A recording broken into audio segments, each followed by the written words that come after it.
Buenas noches nuevamente y con todos los presentes. Para mí es grato estar nuevamente por este medio para poder compartir algunas ideas o algunos alcances acerca del tema que nos toca el día de hoy exponer, que es los medios impugnatorios en el proceso penal o en el Código Procesal Penal. Agradezco la invitación una vez más a Alex Academy Perú y también al Ilustre Colegio de Abogados del Cusco.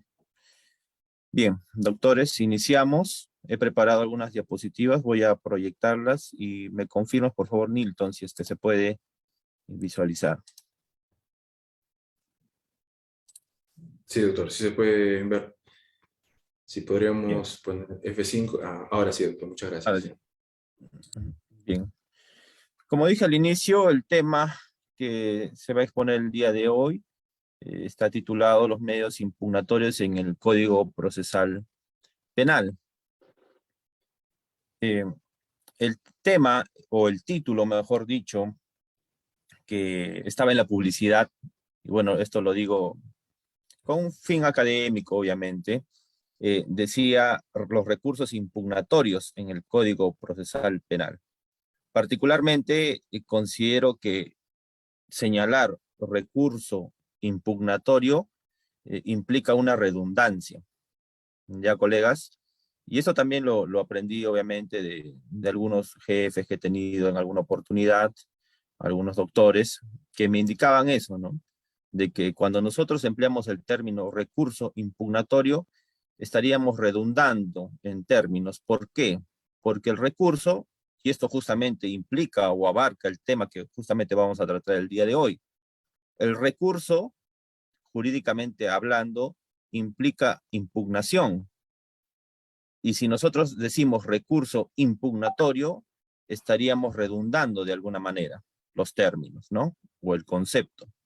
Entonces es preferible señalar, si queremos hacer referencia a un recurso o un medio impugnatorio, ¿no? O si no, simplemente recurso. ¿Ya, colegas? Y esto justamente a modo de introducción del tema que justamente vamos a tratar el día de hoy y que es de suma importancia, los recursos o los medios impugnatorios que se encuentran regulados en el Código Procesal Penal. Previamente tenemos que hacer referencia a algunas nociones previas.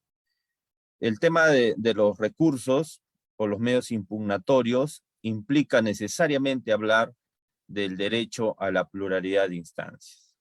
Y este derecho, en reiteradas oportunidades, el Tribunal Constitucional lo ha definido en diversas sentencias. Una de ellas, por ejemplo, una sentencia consignada con el número 5410-2013, proceso de habeas corpus, el Tribunal Constitucional ha tenido la oportunidad de definir a este derecho en el siguiente sentido, que tiene por objeto garantizar que las personas, ya sean naturales o jurídicas, porque en un proceso penal o un proceso en general, pueden estar inmersas o involucradas, no solamente personas naturales, sino también jurídicas. Entonces a estas personas también les asiste este derecho a la pluralidad de instancias. Señala que tiene por objeto, les decía, garantizar que las personas naturales o jurídicas que participen en un proceso judicial tengan la oportunidad de que lo resuelto por un órgano jurisdiccional sea revisado por un órgano superior de la misma naturaleza. Y aquí quiero detenerme un momento.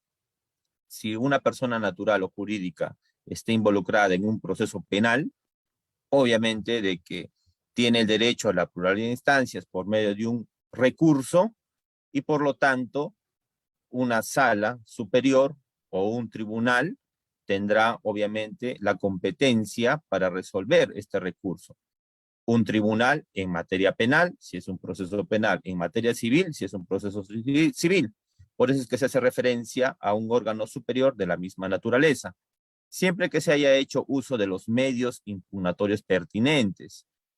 En efecto, la competencia del tribunal superior o del órgano superior estará habilitada siempre y cuando se haga uso de un medio impugnatorio o un recurso pertinente, porque no podemos plantear cualquier tipo de recurso, como vamos a ver más adelante, y necesariamente vamos a exigir que el órgano superior se aboque al conocimiento de este recurso y por tanto expido una resolución. No es así. La ley señala determinados recursos para determinados supuestos. Entonces nosotros tenemos que tener en cuenta ello. Y nos señala que estos deben ser formulados dentro del plazo legal. En efecto, como también vamos a ver más adelante, cada recurso tiene un plazo para ser interpuesto y constituye un requisito fundamental para la interposición de los recursos. También el Tribunal Constitucional, en otro pronunciamiento, en la sentencia 1243-2008, proceso de habeas corpus, ha señalado de que el derecho a la pluralidad de instancias no implica un derecho del justiciable de recurrir todas y cada una de las resoluciones que se emitan al interior de un proceso. En efecto, y también quiero detenerme aquí, doctores, debemos tener en cuenta que si bien es cierto, a cualquier persona le asiste el derecho a la pluralidad de instancias, o a la doble instancia, o a la doble conformidad, o al doble conforme, como algunos señalan, no necesariamente ello implica de que se puede recurrir absolutamente todas las resoluciones, porque una parte está disconforme con una resolución judicial, no necesariamente va a poder cuestionarla por medio de un recurso. La ley señala precisamente qué resoluciones son atacables y por medio de qué recursos.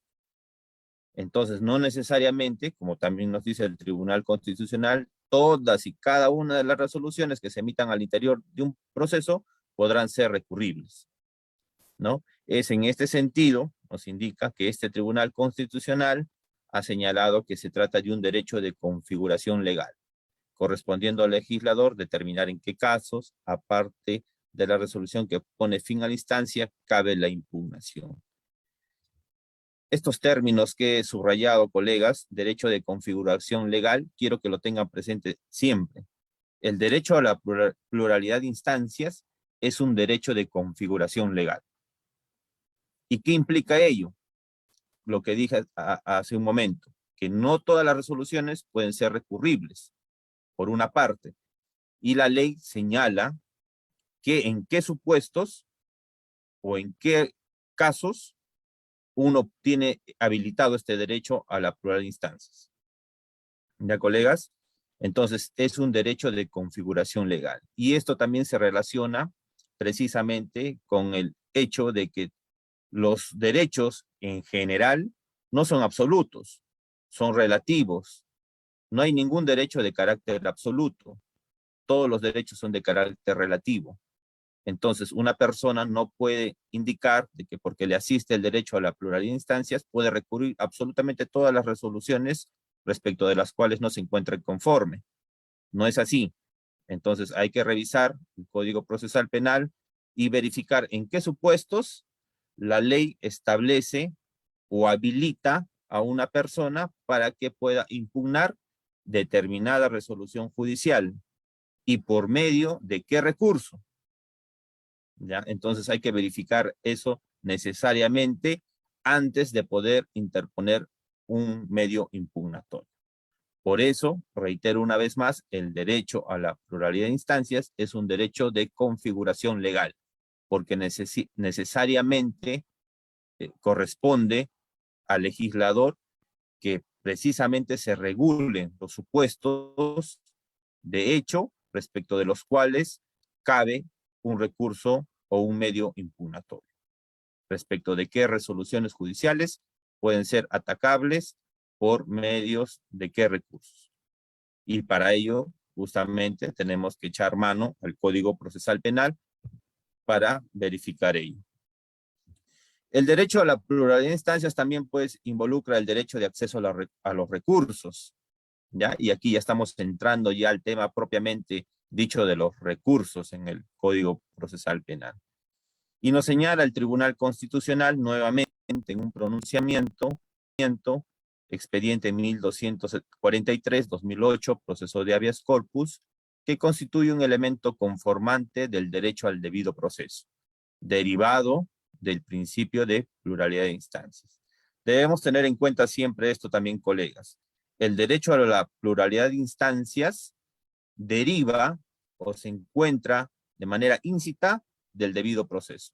El debido proceso es un derecho continente, abarca muchos derechos, como por ejemplo el derecho a la prueba, el derecho a la defensa, y entre otros, al principio o al derecho a la pluralidad de instancias.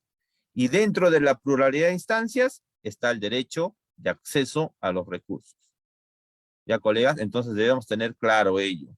El debido proceso, un derecho continente, que abarca muchos derechos, entre ellos la pluralidad de instancias, y a su vez, el derecho a los recursos.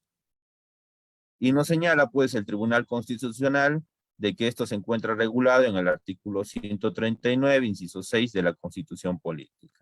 Y previsto también, pues, en las normas convencionales, ¿no? Como, por ejemplo, tenemos la Convención Americana de los Derechos Humanos y también el Pacto Internacional de Derechos Civiles y Políticos, que nos señala de manera expresa, por ejemplo, en el primer caso, que toda persona tiene garantías mínimas, como por ejemplo el derecho a recurrir del fallo ante juez o tribunal superior.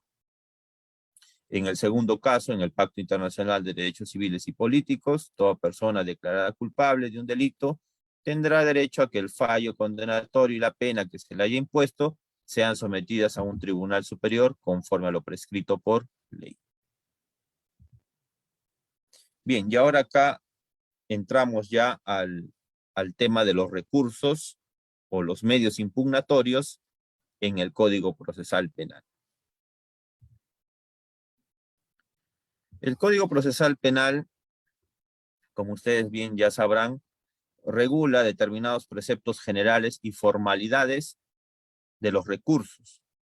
¿Ya? Son aspectos generales, como su propio nombre lo dice, que debemos tener en cuenta para poder interponer cualquier recurso que está regulado en el Código Procesal Penal, que más adelante vamos a ver que son 4. ¿Ya? Pero dentro de estos aspectos generales o formalidades están las siguientes. Por ejemplo, que las resoluciones judiciales solo son impugnables por los medios previstos en la ley y en los supuestos expresamente regulados. Y aquí, ¿a qué nos está haciendo referencia? A lo que hemos indicado hace un momento, al pronunciamiento del Tribunal Constitucional, y que les dije hace un momento que era muy importante y que les aconsejo nunca lo olviden. El derecho a la pluralidad de instancias es de configuración legal. Entonces la ley nos señala que solo son impugnables por los medios previstos en la ley, en la propia ley, y en los supuestos expresamente regulados. Y esto es sinónimo, una vez más les reitero, que el derecho a la pluralidad de instancias es de configuración legal. Otro aspecto general que hace referencia al Código Procesal Penal es que los medios impugnatorios se interponen ante el juez que emitió la resolución recurrida. Por ejemplo, un juez emite una sentencia, una de las partes está disconforme con esa decisión, tiene el derecho a poder interponer el recurso respectivo, una apelación, por ejemplo. Entonces la apelación, hace su escrito de apelación, interpongo recurso de apelación, hace la fundamentación, etcétera. ¿Y a quién la dirige? ¿O a quién dirige este escrito de apelación, este medio impugnatorio? Tiene que dirigirlo ante el mismo juez que ha emitido la sentencia. ¿Ya, colegas? Pero eso no significa que el mismo juez va a resolver este recurso, sino que este juez que ha emitido esta decisión, que es desfavorable quizás a los intereses de la parte quien interpone el recurso, tendrá que analizar el recurso, o mejor dicho, calificar el recurso, verificar que cumpla los requisitos establecidos por la ley y, si cumple ello, conceder el recurso y elevarlo al superior jerárquico. ¿Para qué? Para que finalmente el superior jerárquico o el tribunal se pronuncie sobre el recurso planteado por una de las partes. ¿Ya, colegas? Entonces, el recurso se interpone ante el juez que emitió la resolución que se quiere recurrir. Bien. Pero ello tiene una excepción, como vamos a ver más adelante. Y en la vida en general hay excepciones, o en el derecho, se habrán dado cuenta. Siempre para toda regla hay una excepción en la mayoría de los casos. Entonces vamos a ver más adelante cuál es la excepción. Hay un recurso que no necesariamente se interpone ante el juez que emite la resolución recurrida. Y dentro ya de las formalidades, doctores, el Código Procesal Penal establece las siguientes: que sea presentado por quien resulte agraviado por la resolución. Y aquí nos hace referencia justamente a la legitimidad.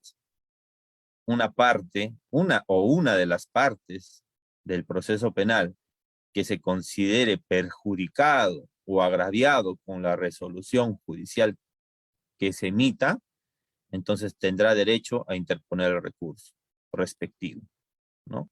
Y en este caso hay que verificar justamente de que le asista esta legitimidad. Es un presupuesto fundamental para poder plantear un recurso. Interpuesto, nos señala también que debe ser interpuesto por escrito y en el plazo de ley, ¿no? De manera escrita y en el plazo de ley. Puede ser en forma oral, también nos señala el Código Procesal Penal, en el caso de resoluciones dictadas en audiencia. Y aquí quiero detenerme un momento. En efecto, el Código Procesal Penal señala de que las partes pueden interponer un recurso de forma oral, colegas. Se lleva a cabo una audiencia, al finalizar la audiencia, el juez emite una decisión en audiencia, doctores, ojo, en audiencia, y las partes pueden formular su recurso también en audiencia. Solamente en el caso de resoluciones dictadas en audiencia. Ojo, colegas. Y tendrán, obviamente, el plazo, si lo consideran pertinente, el plazo de ley, para poder sustentar o formalizar el recurso por escrito. Bien, hay supuestos, colegas, de resoluciones judiciales dictadas en audiencia que al finalizar el juez, una vez que dicta o emite ya la parte resolutiva de esta resolución, corre traslado o señala, por ejemplo, Ministerio Público, el Ministerio Público representado por el fiscal dirá, estoy conforme con la decisión o no estoy conforme. Y si no está conforme, ¿qué tendrá que decir? Apelo o impugno o planteo recurso tal, ¿no? En ese acto, en audiencia. Las resoluciones dictadas en audiencia tienen que ser cuestionadas o si es que se quiere decir, se puede interponer un recurso también en audiencia. Y el juez otorga el plazo de ley para que se formalice por escrito el recurso. Para que por escrito prácticamente ya una de las partes que se considera agraviada con la resolución pueda ya con mayores razones, mayores fundamentos, describirlos en un escrito y luego presentarlo ante el juez que dictó la resolución. Solamente, ojo, colegas, en el caso de resoluciones, una vez más les digo, dictadas en audiencia. Cuando se dicta en audiencia, se indica a las partes si van a impugnar o no, o están conformes. Entonces, en esa oportunidad, o es esa la oportunidad para que las partes puedan indicar lo pertinente, si impugnan o no impugnan la resolución o están conformes. No cabe ahí, por ejemplo, me reservo el derecho de impugnar. No. Necesariamente tendrán que decir las partes si están conforme. Si no están conforme, interpongo recurso, el que corresponda, de acuerdo a la resolución que se emita. Otra de las formalidades es la precisión de puntos o partes en materia de impugnación. Cuando se plantea un recurso, se tiene que hacer referencia a las partes o a los fundamentos específicos que son materia de impugnación. Una resolución judicial puede tener diversos fundamentos, respecto de los cuales no necesariamente se podrá cuestionar absolutamente todos. Hay algunos fundamentos que quizás pueda compartirse o estar conformes. Entonces, los demás fundamentos podrán ser materia de impugnación o cuestionamiento a través del recurso. Entonces, se tiene que precisar, colegas. En el recurso o en el escrito, se tiene que precisar fundamento 2.5, 2.6, 2.10, 2.12. Se tiene que precisar qué fundamentos jurídicos, considerandos o partes de esta resolución judicial se está impugnando. Ahora, si es que se está en desacuerdo con todos los fundamentos, también se pone del 2.1 al 2.20, digamos. Estoy disconforme. O si es que se quiere, 2.1, 2.2, 2.3 y seguidamente hasta el 2.20, digamos, ¿no? Pero se tiene que precisar de manera expresa, de manera clara, qué partes de esta resolución judicial se están cuestionando o impugnando, ¿ya? Otro de los requisitos o formalidades, colegas, es que se tiene que también indicar los fundamentos de hecho y de derecho que sustentan la impugnación. En efecto, si es que se está en desacuerdo con determinados fundamentos que previamente han sido precisados, se tendrá que esbozar o esgrimir los fundamentos de hecho y de derecho por los cuales uno está en desacuerdo o uno está cuestionando este fundamento o esta parte de la resolución judicial. ¿Ya?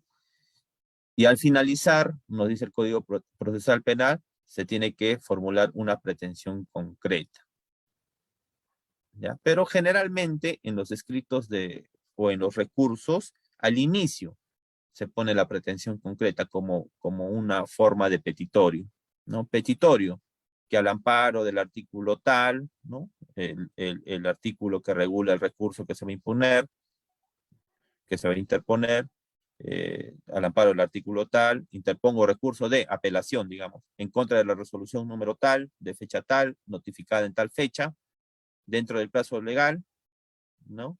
Y la pretensión concreta, con la finalidad de, ¿qué es lo que se busca con esta apelación? Ojo, estoy poniendo como ejemplo un recurso de apelación. ¿Qué es lo que se busca? ¿O qué es lo que se quiere? ¿No? Que el Tribunal Superior falle, teniendo en cuenta nuestro recurso. Puede ser, por ejemplo, la nulidad de la resolución judicial. Si es que se busca la nulidad, en la fundamentación del recurso tendrá justamente hacerse referencia a ello. ¿Por qué la nulidad? Quizás una deficiencia en la motivación, una motivación ilógica, deficitaria, incongruente, etcétera. Tendrá que hacerse referencia a ello. Pero capaz queremos que se revoque la sentencia, digamos, que se está impugnando y que se emita sentencia absolutoria, ¿no? Que se reforme y se emita sentencia absolutoria. También podrá indicarse de manera concreta ello. Por lo tanto, siempre tiene que haber una pretensión concreta, un pedido concreto. ¿Ya, colegas? O también lo que se denomina el petitum. El petitum, ya la Corte Suprema, en una casación muy importante, ha indicado, ¿no?, que en materia recursal están las figuras del petitum, que es la pretensión concreta, o el petitorio, lo que se pide, y la causa petendi, que vendría a ser la fundamentación propia ya del recurso. ¿Ya, colegas? Entonces, necesariamente tienen que haber estos dos requisitos.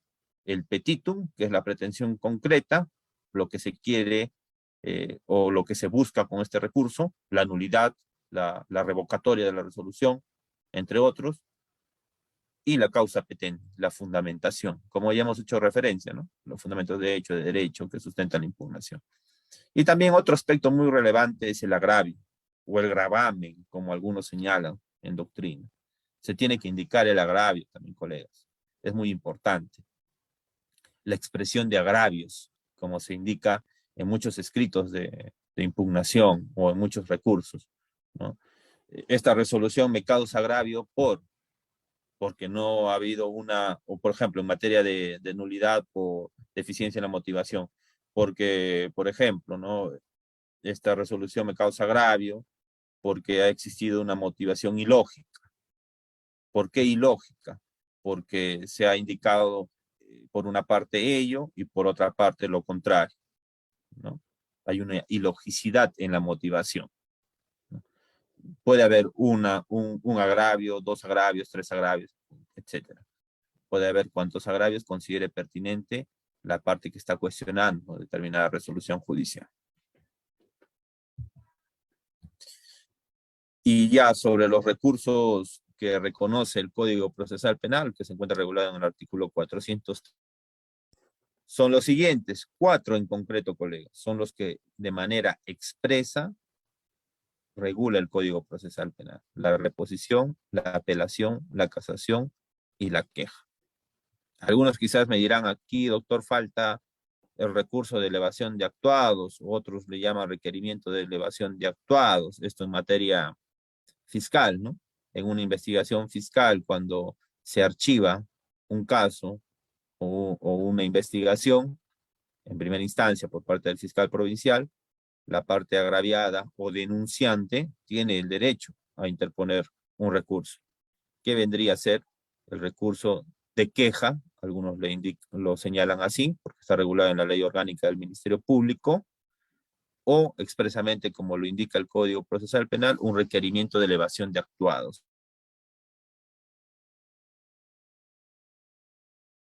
El Código Procesal Penal, y esto ya es propiamente en la parte de la investigación fiscal, ¿no? En sede fiscal.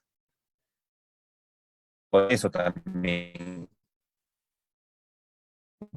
ese también es un recurso, ¿no? Pero el Código Procesal Penal en el artículo 413, y justamente estos 4 recursos: la reposición, apelación, casación, queja. También algunos dirán, y doctor, aquí falta la revisión. ¿La revisión es un recurso? Entonces habría que repasar un poco ello. Algunos lo señalan como acción de revisión. No es un recurso propiamente dicho, ¿no? No es un recurso propiamente dicho la revisión. Es una acción de revisión que tiene determinados presupuestos, determinados requisitos.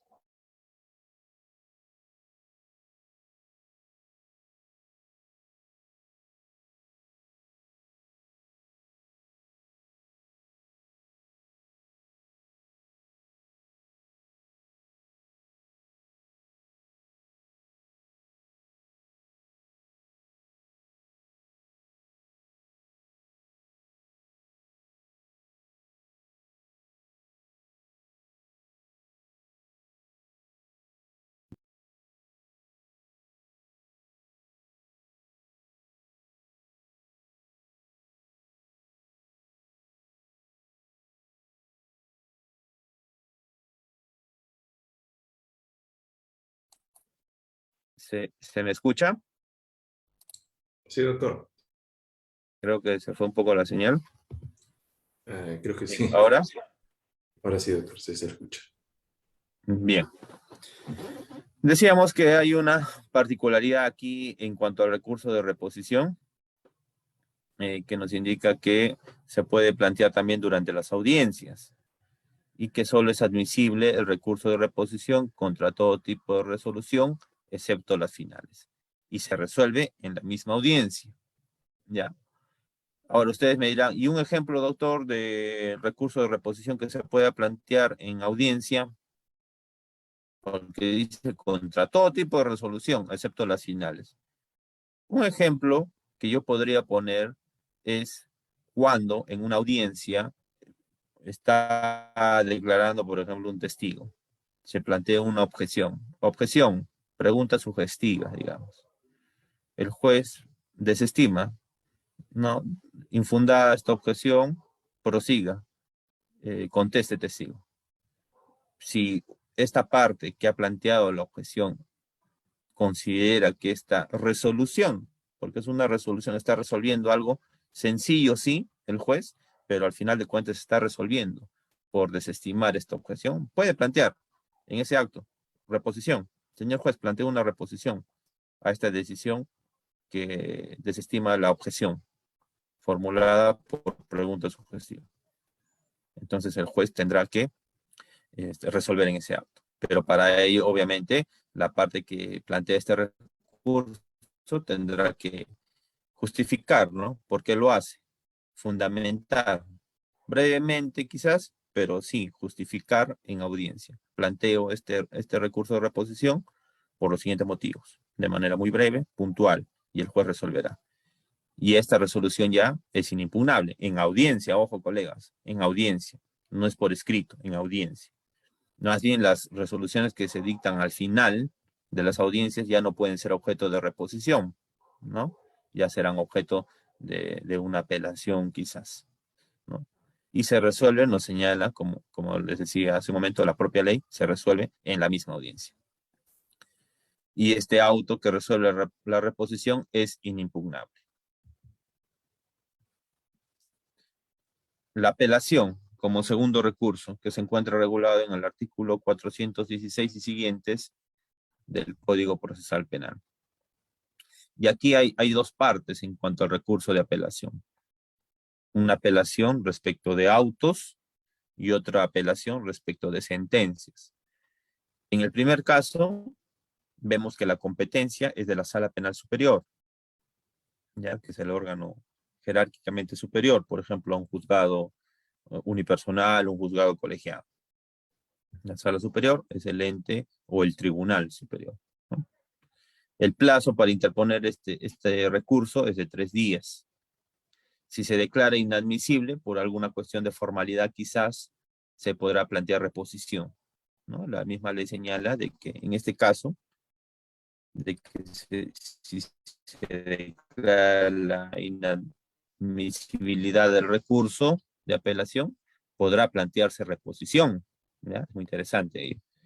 Se corre traslado del escrito de fundamentación del recurso. Cuando se plantea una apelación en contra de un auto, se corre traslado, es decir, se notifica a las partes. Correr traslado implica notificar, poner en conocimiento a las partes de que una de ellas está planteando una apelación, ¿ya? Y se le notifica este escrito de apelación para que tomen conocimiento por qué motivo esta parte está disconforme con la resolución judicial y cuáles son sus fundamentos, a través de los cuales cuestiona la misma, ¿ya? Se puede ofrecer prueba documental o solicitar que se agregue acto de investigación recabado con posterioridad, ¿ya? En efecto, se puede ofrecer a través del medio impugnatorio de apelación o de recurso de apelación, se puede ofrecer algún medio probatorio de naturaleza documental, ¿ya? Que no necesita actuación probatoria. No se va a ofrecer, por ejemplo, un testimonio, ¿no? Entonces se puede ofrecer prueba documental, ¿ya? O solicitar en todo caso que se agregue un acto de investigación que haya sido recabado, acopiado con posterioridad quizás a la resolución judicial que se está cuestionando, ¿ya?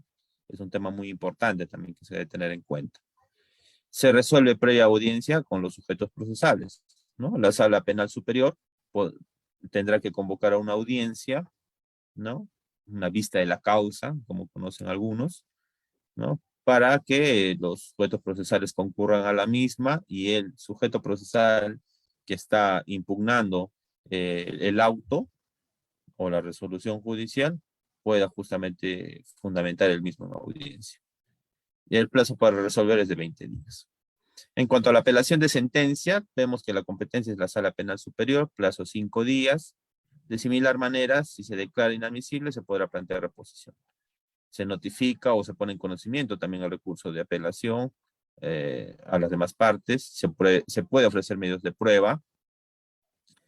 Y aquí hay determinados supuestos, los que no se pudieron ser, o los que no pudieron ser ofrecidos, por ejemplo, en primera instancia, por desconocimiento de su existencia, los que quizás fueron denegados indebidamente a consideración de la parte que impugna, ¿no? Por ejemplo, en el control de acusación se deniegan determinados medios probatorios, entonces la parte a quien se le denegó estos medios probatorios podrá insistir, podrá ofrecer nuevamente estos medios probatorios en la etapa recursal ante la Sala Penal Superior por medio de este recurso de apelación, pero siempre y cuando haya formulado la reserva respectiva en esta etapa que les he hecho referencia, por ejemplo, ¿no? Del control de acusación.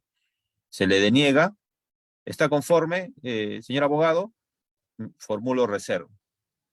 Basta que haya indicado ello, entonces podrá o estará habilitado de poder insistir en el ofrecimiento de estos medios probatorios denegados en segunda instancia.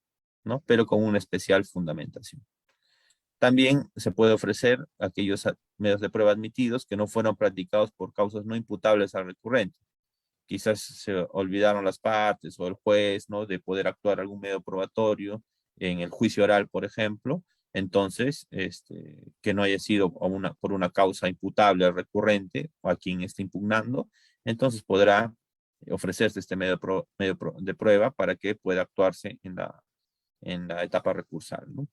Ante la sala Doctor, penal superior. disculpe, ¿está compartiendo pantalla? Sí, No, no se puede ver, doctor. ahora, A ver, vamos a ver. a ver, ahora, Ahora sí, ya, ahora sí, doctor, gracias. bien.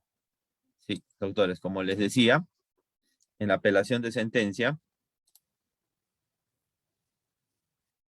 se puede ofrecer prueba, ¿no? En estos tres supuestos, A, B y C. Que les he hecho referencia, ¿no?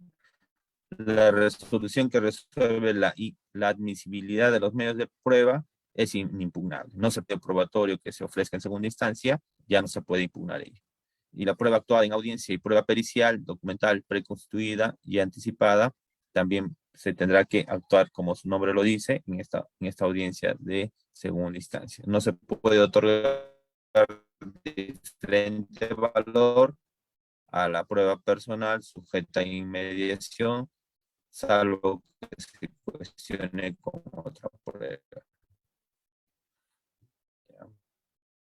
En efecto, si un testimonio, por ejemplo, ha sido recabado durante el juicio oral, una persona ha declarado, un testigo testimonial, ha sido percibida por el juzgador y las partes. Entonces ha existido inmediación. Entonces la sala penal superior, que no ha estado presente en la etapa de juicio oral, no puede pues otorgar un diferente valor o una diferente apreciación a esta prueba personal. Ya, colegas, eso debemos tener en cuenta. Salvo que, como les decía, siempre toda regla tiene una excepción, salvo que se cuestione con otra prueba personal, por ejemplo, o con un documento muy importante, trascendental, un testimonio escrito que haya sido admitido quizás, ¿no? Entonces, en ese supuesto podrá, sí, entrar a analizar la sala penal superior, ¿no? Se resuelve previa audiencia con los sujetos procesales también y el plazo para resolver, para emitir ya la sentencia de vista, es de 10 días. Otro de los recursos muy importante también es la casación, que se encuentra regulada en el artículo 427 y siguientes del Código Procesal Penal. La competencia ya, en este caso, es de la Sala Penal de la Corte Suprema de Justicia de la República, ¿ya? El plazo para interponer este recurso es de 10 días.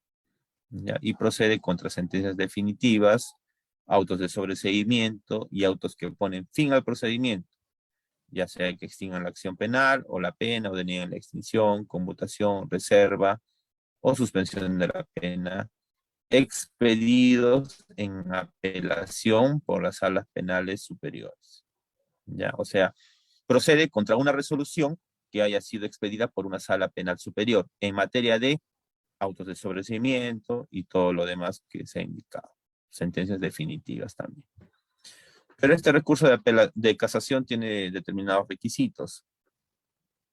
En caso de autos, por ejemplo, que ponen fin al procedimiento, el delito imputado más grave, en su extremo mínimo, debe tener una pena privativa de libertad de 6 años. 6 años es el margen, colegas. Eso debe tenerse en cuenta siempre. 6 años. En el caso de sentencias, igual. ¿Ya? El delito más grave indicado en la acusación, 6 años. Si no supera esa valla, entonces no podrá interponerse el recurso de casación. En caso de sentencias que impongan una medida de seguridad, cuando esta sea la de internación, ¿ya? No, por ejemplo, tratamiento ambulatorio, ¿no? En caso de responsabilidad civil, monto fijado en la sentencia debe ser superior a 50 unidades de referencia procesal, ¿ya? Excepcionalmente, nuevamente, toda regla tiene una excepción. Excepcionalmente, también podrá interponerse recurso de casación para el desarrollo de doctrina jurisprudencial.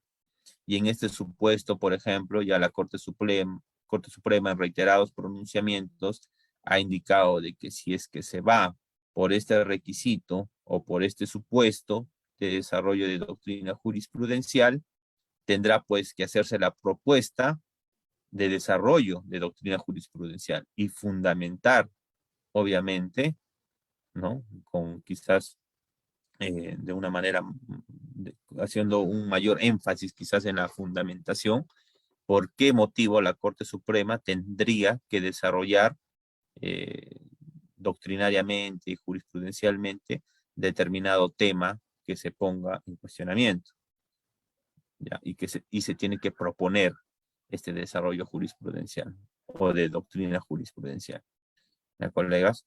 No es que solamente yo cuestione esta resolución porque me parece que la sala no ha tenido en cuenta lo que dice la doctrina y etcétera. No, se tiene que hacer una propuesta de desarrollo de doctrina jurisprudencial, ¿ya? Y fundamentar por qué motivo se está cuestionando determinada resolución judicial. Y las causales, ya sea en caso de sentencias o autos que se puedan impugnar, ¿no? Siempre emitidos en apelación por las salas penales superiores, como les he hecho referencia hace un momento.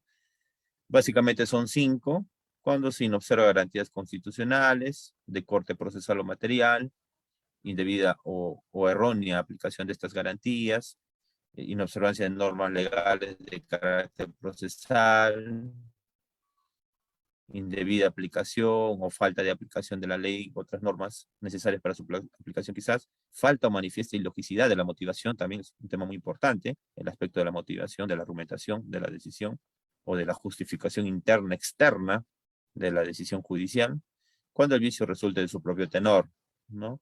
Y cuando se aparta de la doctrina jurisprudencial establecida por la Corte Suprema, o en su caso por el Tribunal Constitucional. Si una sala penal superior, por ejemplo, colegas, se está apartando de lo que ya ha establecido la Corte Suprema en un pronunciamiento, o en reiterados pronunciamientos quizás donde ha establecido doctrina jurisprudencial, podrá plantearse un recurso de casación, ¿no? Siempre y cuando teniendo en cuenta los requisitos anteriormente mencionados.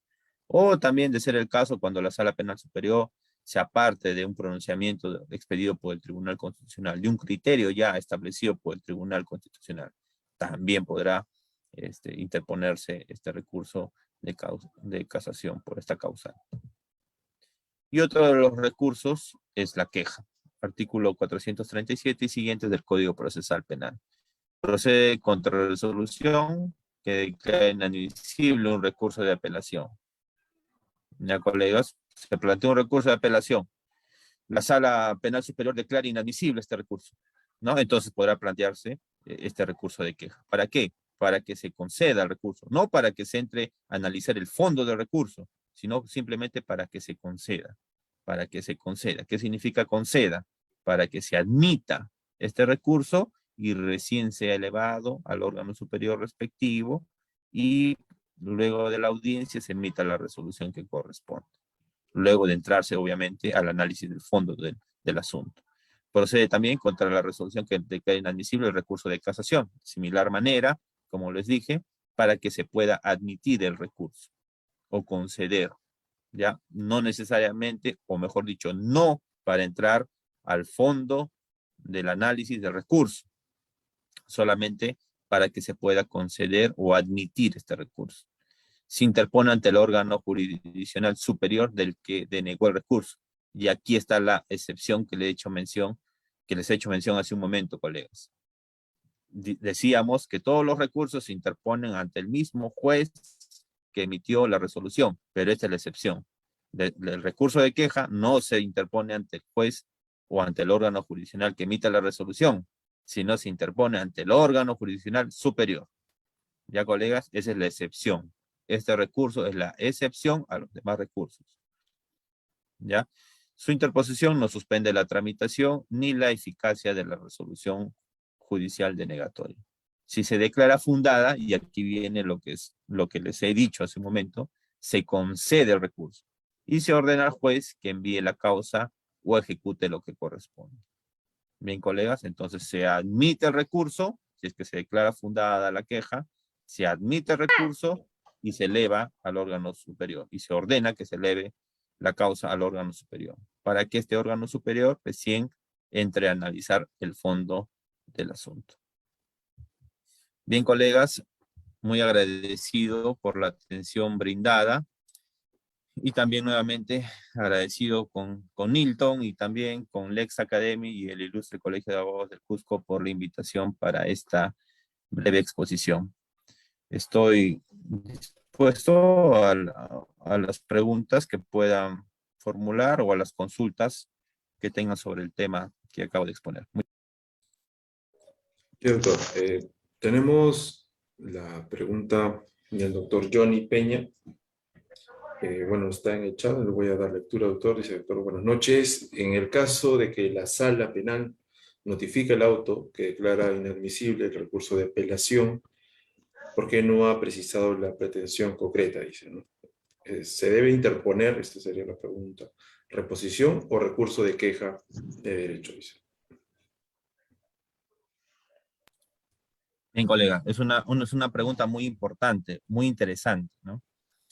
Decíamos que el recurso de reposición, y lo indicaba justamente en las diapositivas, y es lo que señala la norma, es de que cuando se declara en audiencia, solo es admisible, nos decía el recurso de reposición contra todo tipo de resolución, excepto las finales, y se resuelve en la misma audiencia. Y también cuando, a ver, ¿dónde está?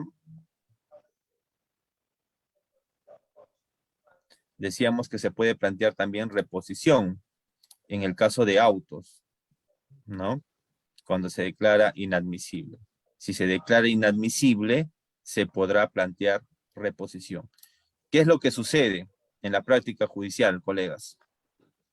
En la práctica judicial, si se declara inadmisible un recurso, en este caso un auto, nos señala el doctor Johnny, si se declara inadmisible, se entiende que se está declarando inadmisible por un tema de formalidad, no del fondo del asunto, por un tema de formalidad.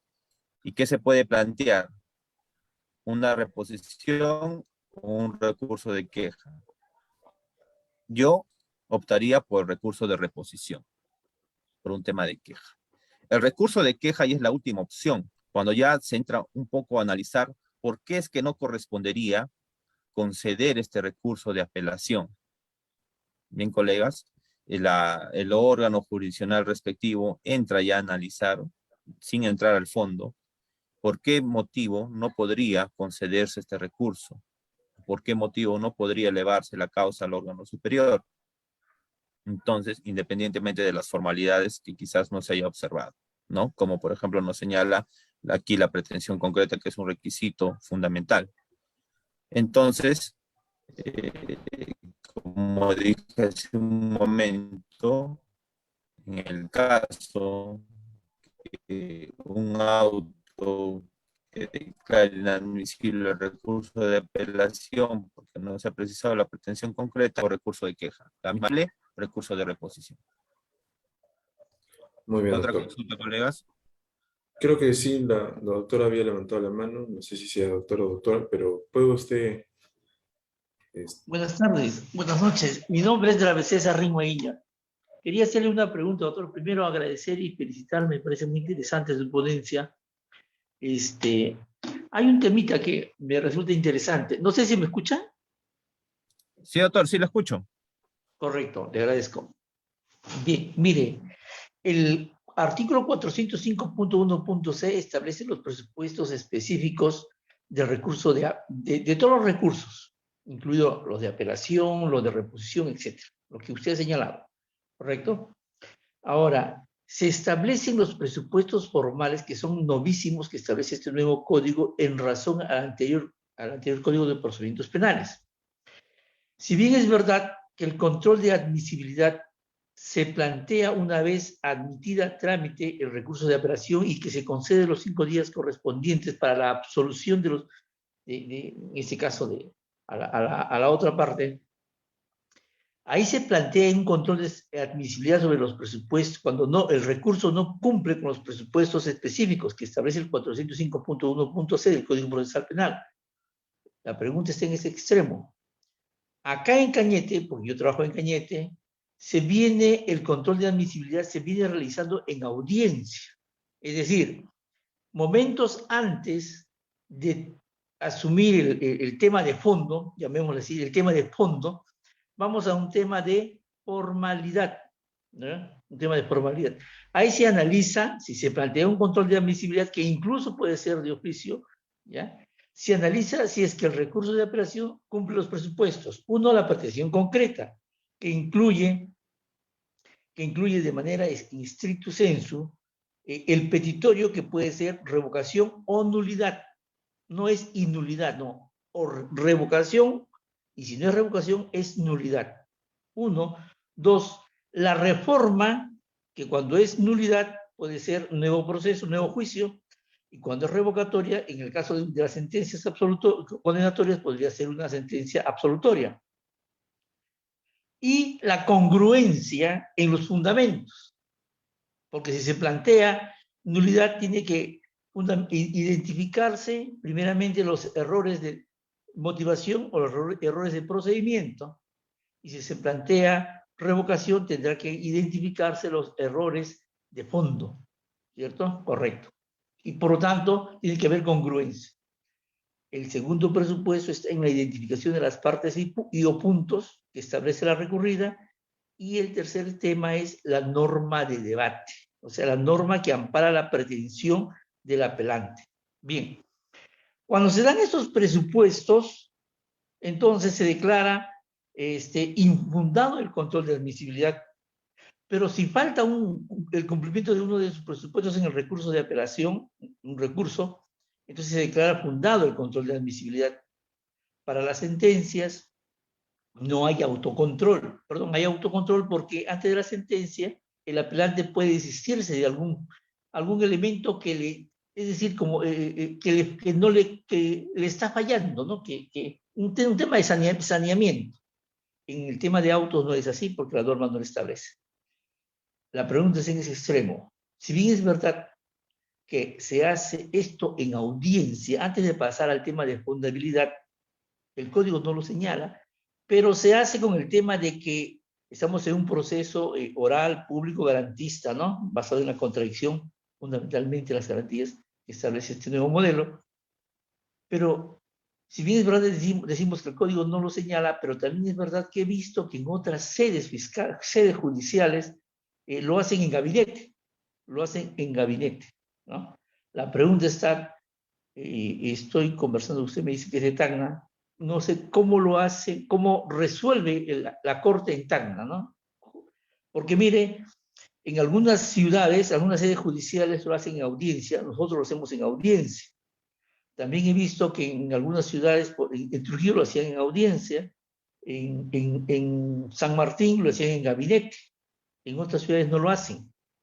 Yo no sé cómo están ustedes resolviendo. Esa es la pregunta, doctor.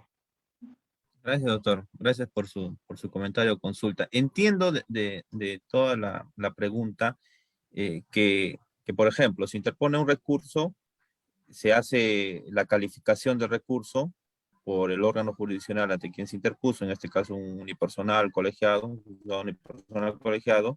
y la sala nuevamente hace una calificación del recurso, verificando los requisitos, ¿no, doctor? Y luego declara infundado el control, usted me dijo así, ¿no? Que declara infundado o fundado el control. Esa calificación del recurso, la pregunta es si esa calificación del recurso se hace en audiencia o en gabinete. Es la pregunta. Ya, doctor, sí. En efecto, aquí, por ejemplo, lo están haciendo en despacho. Verifica nuevamente, porque debemos tener en cuenta que la Sala Penal Superior obviamente tiene mayores facultades, ¿no? Tiene mayores facultades, entonces se encuentra habilitada para nuevamente analizar si es que el recurso ha sido bien concedido o no. Entonces, puede, ¿no? Puede entrar a analizar los requisitos de procedencia de este recurso y una vez ello, entrar ya a analizar el fondo, ¿no? Previa audiencia y ahora, yo le pregunto, doctor, ¿qué pasa si se hace en gabinete como se viene haciendo? Entonces, el autocontrol, ¿cómo queda? El autocontrol es el desistimiento por parte del apelante de algunas partes, ¿no? de su recurso de apelación, es una especie de saneamiento. ¿Cómo queda el autocontrol? ¿No se ejecuta? En audiencia, doctor. Al inicio de la audiencia, pero claro. Pero si ya le declararon fundado el control de admisibilidad, ¿en qué momento lo ejecuta el autocontrol? No, doctor, a ver, creo que no lo entiendo muy bien. O sea, la sala señala de que está bien concedido el recurso, porque cumple los requisitos, ¿no? Los Correcto, requisitos. pasó. Ya, Pasó el ya, hasta control, ahí no hay estamos problema. bien. Ya, Ya hasta ahí está. estamos bien. Se concede, está bien concedido. Se llega al Correcto. día de la audiencia. Entonces, al día de la audiencia se le concede la palabra a quien está impugnando, ¿no? Para que señale si es que se ratifica en su recurso o no. Entonces, la parte que interpone o que interpuso el recurso tendrá que indicar, pues, ¿no? Si se ratifica o se desiste quizás del recurso. Ya. Sí, eso sería, doctor. Ah, así lo están resolviendo. Bueno, acá se está resolviendo de otra manera, ¿no? En cuanto al procedimiento.